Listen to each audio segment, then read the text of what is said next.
Thank you, Mr. Mitchell. Good afternoon, everyone. I'd like to issue a warm welcome to all those joining us online, wherever you are. I trust you're having an enjoyable Sabbath, and we're glad that you've chosen to join us here in Houston this afternoon. Well, brethren, it's T-minus 9 days to the beginning of the fall holiday season. The fall has always been my favorite time of the year, particularly up north where the colors are so dramatic and the weather offers a different smell to the air, and it's just a very comfortable feeling. Brethren, we know all too well that God has promised never to leave us or forsake us. But have you ever felt like He might be overlooking you a bit? As parents, we have children, we all have those instances where we say, I just turned away for 2 seconds, and my son or my daughter, they slipped and fell and broke their arm, or they cut themselves, or something of that fashion where they've hurt themselves, and any number of different things. But have you ever had the feeling that God has turned His back on you for just 2 seconds, and now you find yourself in a difficult situation or a trial? Have you ever been disappointed in God? Maybe even a bit bitter? Have you ever blamed God for some sorrow or adversity that happened to you that you don't really feel that you were deserving of? Romans 8:28 states, as we know, that all things work together for good. But sometimes this is a difficult thing to believe in the heat of the moment or during a difficult trial. We're told to put our trust in God in all things, not to worry about our struggles. Have faith, endure. Far easier words to say sometimes than to do, aren't they? Turn with me, if you would, to 2 Kings chapter 4. Today, I'd like to review this short passage of Scripture just a little bit. And it seems like Satan is really prevalent in our lives right around the holy day season, trying to influence us, mostly during the Passover season, but really all the holy days. Satan just seems to ramp up his efforts a little bit, doesn't he? Well, today I'd like to take a look at the story of Elisha and the widow's oil. Inevitably, right around this time of year, it seems like something always goes wrong, whether it be car trouble or financial trouble or health issues or something that will just keep us from enjoying or focusing in on the feast as we should. Well, as for our widow here in 2 Kings chapter 4, I want to set the scene just a little bit. It takes place in the 9th century before Christ in the northern kingdom of Israel.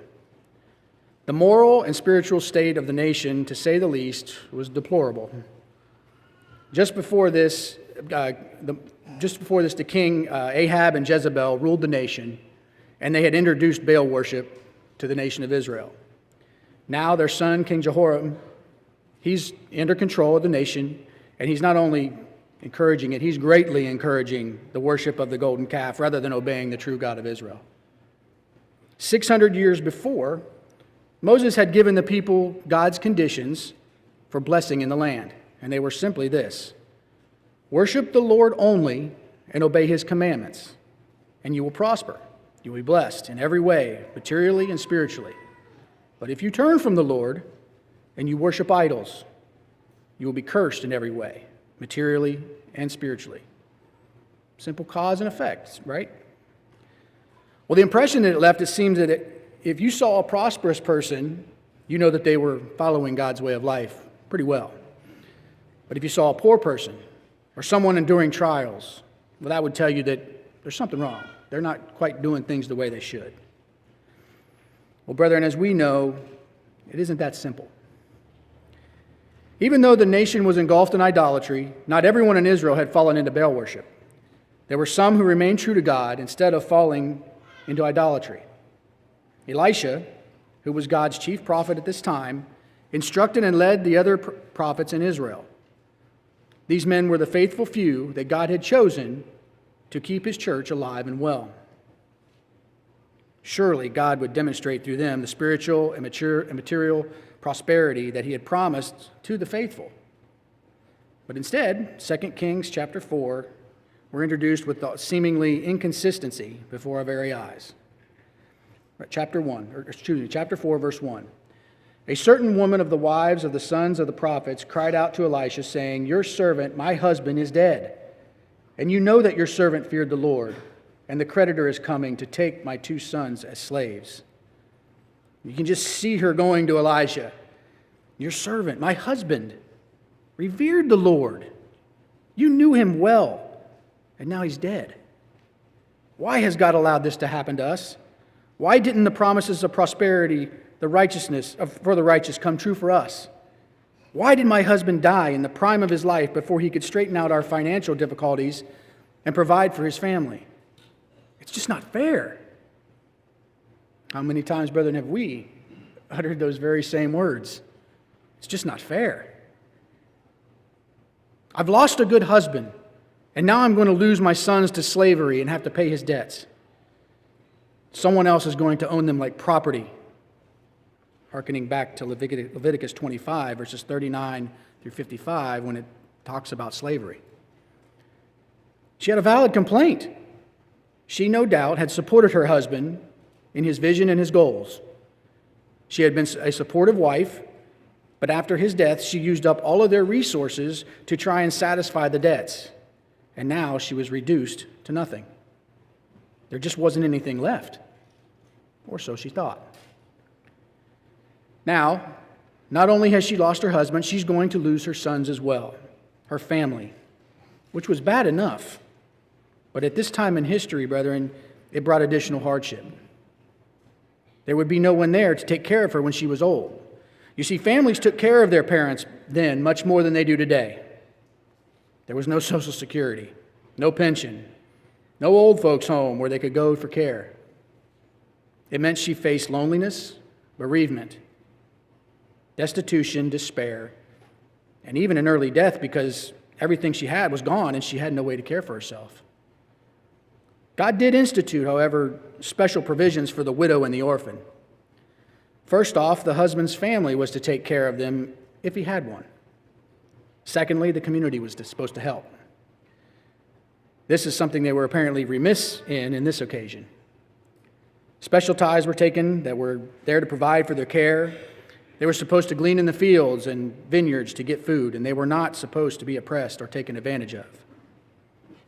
Exodus 22, verse 22 and 23 states very clearly, Do not take advantage of a widow or an orphan. If you do, and they cry out to me, I will hear their cry. This widow cried out to Elijah because he was God's representative. And Elisha's response to this woman rightly reflected God's attitude. Verse 2. So Elisha said to her, What shall I do for you?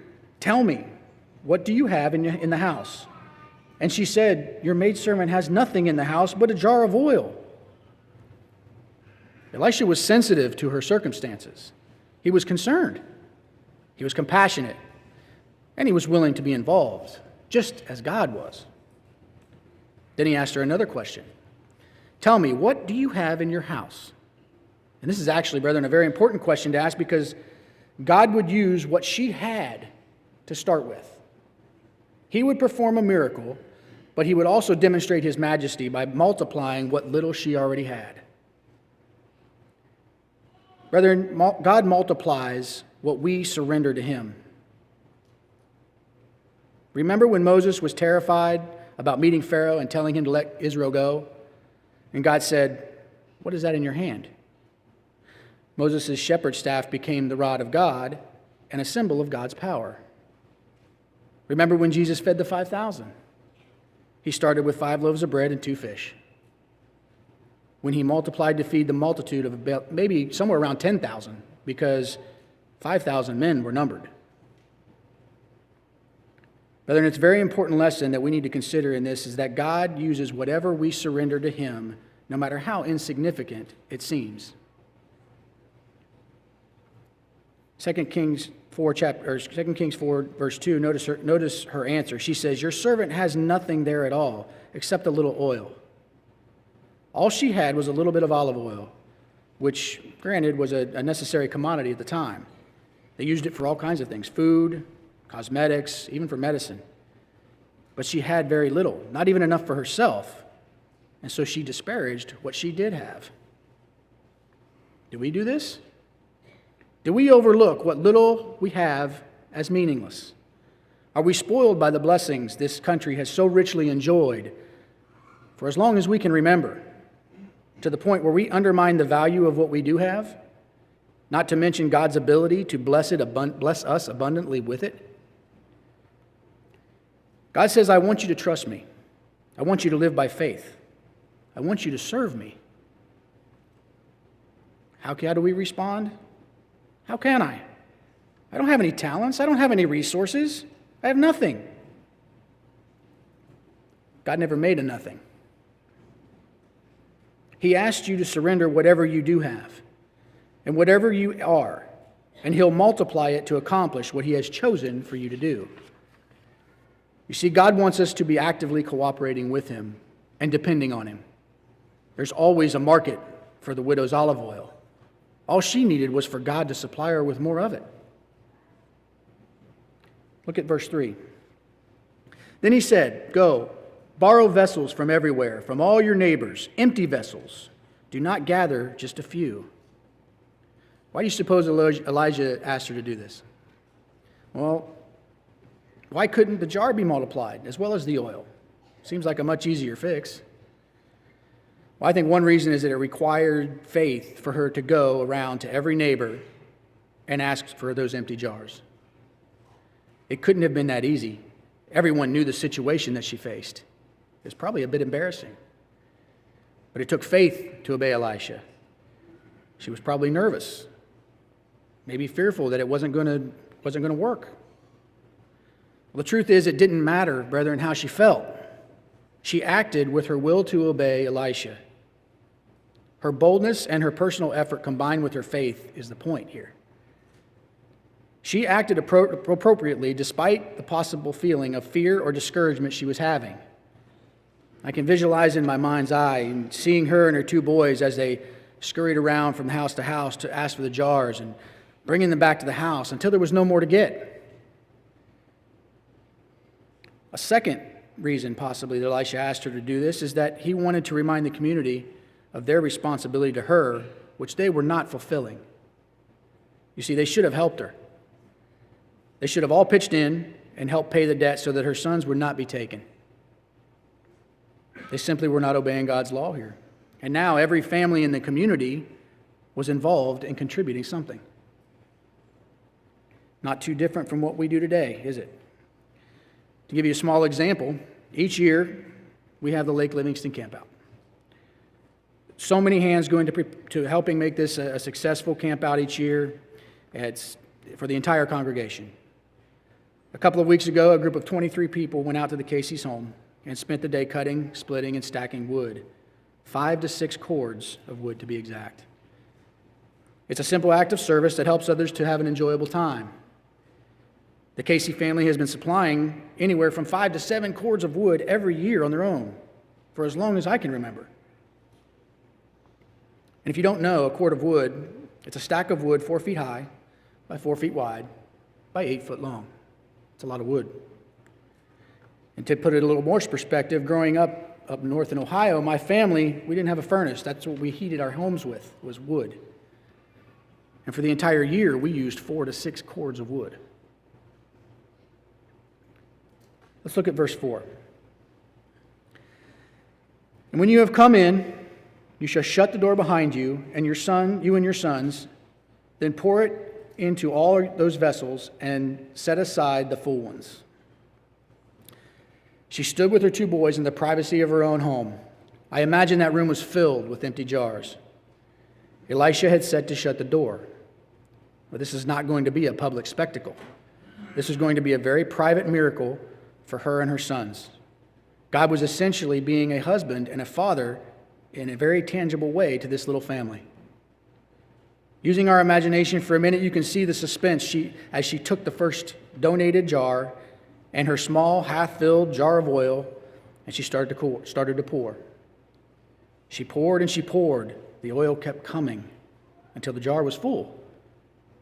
And then they got another one, and she filled that. And the next one, and she filled that. And as she filled them, their excitement grew. and the boys would take them and put them off to the side. It didn't take long for them to realize God's miracle for them and how he was about to take care of them. Verse 5. So she went from him and shut the door behind her, and her sons who brought the vessels to her, and she poured it out. Now it came to pass, verse 6, when the vessels were full, that she said to her son, bring me another vessel. And he said to her, there is not another vessel. So the oil ceased. The basis for the miracle, in this case, brethren, was her own resources. Remember, God will multiply what we will surrender to him in complete faith. Additionally, and a very noteworthy here as well, is that notice how she never stopped pouring until the oil until there was no jars left. And most importantly, the supply never ran out until there was no more need. Isn't it amazing, brethren, how God always works things out perfectly? Verse 7. Then she came and told the man of God, and he said, go, sell the oil and pay your debt, and you and your sons live on the rest. Notice here Elijah gave her two commands. He said, go sell the oil. You see, after God performed the miracle and blessed her richly, she still had work to do. She still had to take the initiative. She had to take the appropriate action that God had given for what God had given her. Then he said, pay your debts. That came first. That came before the new sofa, the new TV, the new car, the new clothes, the new cell phone, the new whatever it is you would rather have. Had she even gone and purchased a shelf full of food first, that would not have been the right thing to do. A natural response, sure, but she needed to make sure that her household was secure first. God could always supply her with the food, but he wasn't going to force her to pay the debt. Now, to take a step back for just a second, let's look at what she originally asked for. She had asked for her debts to be paid so her sons would not be taken into slavery. That's what she asked for. But look at what she received. Because of her faith and obedience to God and her willingness to do exactly what was asked of her, God supplied enough so that there would be no future debt or risk of loss for her or her children. He gave her security for her future as well. Much the same way he gave King Solomon far more than he asked for, due to Solomon's attitude and his faith. He asked for wisdom, but he was given far more. The widow of 2 Kings chapter 4 was a good person who faced a set of bad circumstances. So why does God allow bad things happen to good people? Well, there's probably many, but I just would like to name off 5. Number 1, normal life experiences. We live in a Satan-led world, and his main focus is on God's chosen. So unless God put a hedge around us, which he's not going to do, eventually his people will be affected. Number 2, it helps to teach us to stop relying on our own selves and have faith in God to take care of our most pressing needs. Number 3, it helps us realize that we need each other to navigate life in a manner pleasing to God. To help us realize we're not alone and that God is building a family. Number 4, it helps us to get to know God more personally. We all have, hopefully, active prayer lives, but nothing brings us closer to God than a good old-fashioned trial. It reminds us how frail and needy we really are. And number 5, it helps us to know ourselves better, to realize just how much we're capable of enduring currently and helping us to prepare to endure the end time. Life will continue to become less enjoyable for God's people as we approach the end. If we learn now how to have complete faith in God, even unto death. we will be able to resist Satan when the tribulation is in full effect. Brethren, as God's people, we should expect trials and negative circumstances to affect our lives in increasing fashion, either directly or among the family that is our individual congregations throughout this world. Hopefully, we can use the example of our widow in 2 Kings 4 to help us to deal with the coming trials, persecutions, and tribulations as individuals and as a collective body, so that our oil will continue to flow and bring us closer to a point of readiness and form the body, the bride, that will one day marry Jesus Christ. Have a wonderful Sabbath.